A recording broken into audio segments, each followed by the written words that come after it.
Big Man Alliance. You are the president of the Big Man Alliance. You know I love you, the best player in the league. I want to congratulate you, but I want you to hear from me first. I thought the SGA should have been the MVP. That's no disrespect to you, but congratulations. And what do you guys have to do to get back on track versus Minnesota? Thank you, Shaq. We don't judge people here, so that's fine. It's your opinion. I'm joking. No, hey, all good. I love you. I love your brothers. One thing we always going to do is keep it real with each other. Congratulations.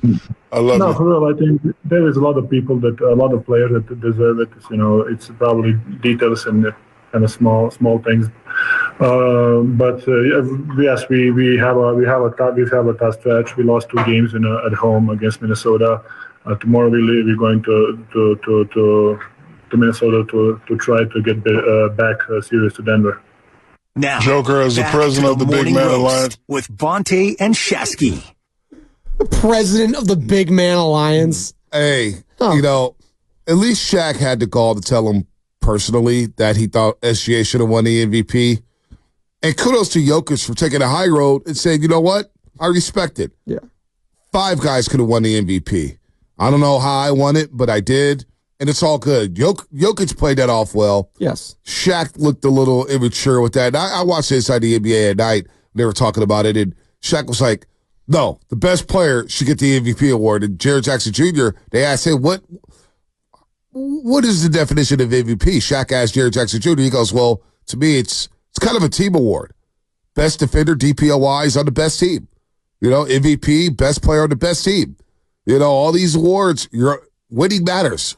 Winning needs to matter. Well, in basketball, definitely. Definitely. But I remember when Westbrook got the MVP in OKC was a 6 seed. It was, and Westbrook deserved the MVP, but it was one of those, hey, we feel sorry for you because Kevin Durant left Oklahoma City. Exactly what it was. Let's give you the sympathy award. And I'm just thinking to myself, damn. And Shaq is still scored from not winning multiple MVPs. Steve Nash still won. I don't know. I thought Shaq looked a little small in that situation.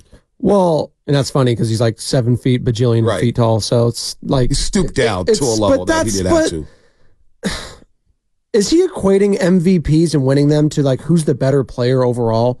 Because it feels like a guy who's threatened by what Jokic has been doing the last 4 to 5 years now. Mm-hmm. Winning a title last year. We'll see if he can crawl out from an 0-2 hole this year. But it sounds like a guy who's threatened about his place in the NBA hierarchy with big men. I don't think anyone's saying Nikola Jokic is better than Shaquille O'Neal. Right. No one is saying that. They're different players.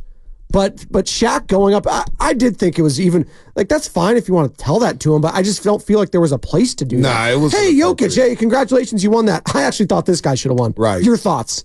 Yeah. What do you want me to say? What do you put the guy in a horrible position, Sam. Well, hold on really quick, because this is the first time Shaq's done this. I forget who it was, but I think a couple years ago, during a post-game interview, I'm spacing on the name, Bonta, you might remember. Donovan Mitchell? Was it Donovan Mitchell? Yeah, he just jumped on, hey, Donovan, I don't have a question for you. I just don't think your game's that great. I just want you to know that. And it might have been Donovan. He was just like, okay, thank you. He played it off really cool, too. Yeah, it's just strange. It's this is a pattern now for Shaq. And my question is to your point, Spadoni, it's why? Shaq, you have nothing to prove. You're one of the best big men in NBA history. You are literally if you're designing one of the perfect NBA centers, he's a top 10 player in the history. Yeah, you don't need to be punching down like this. I don't get it. He's showed his sensitive side a lot, man. And look, a lot of people ignore him.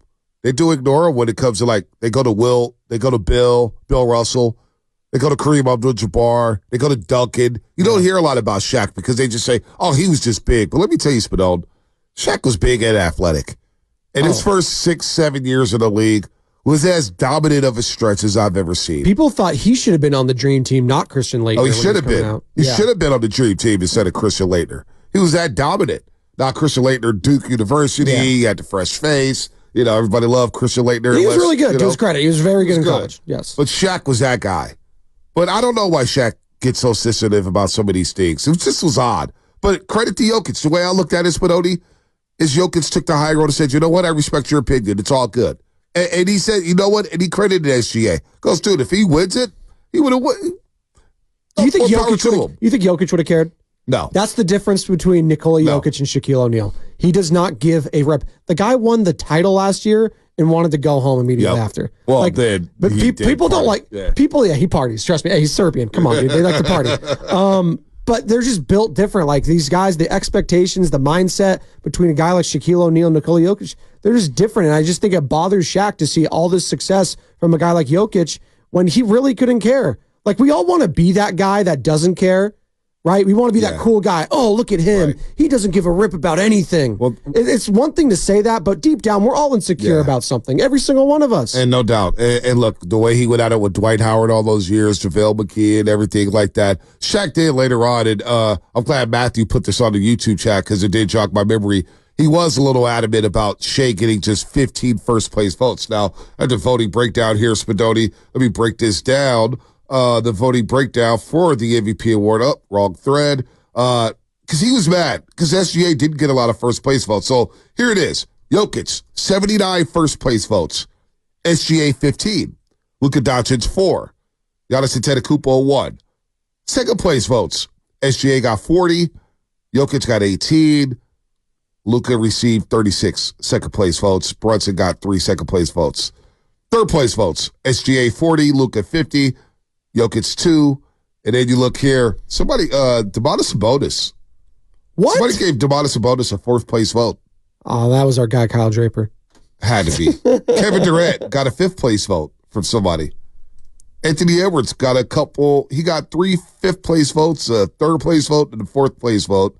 And Jason Tatum. I think if anybody should be complaining, it should be Jason Tatum.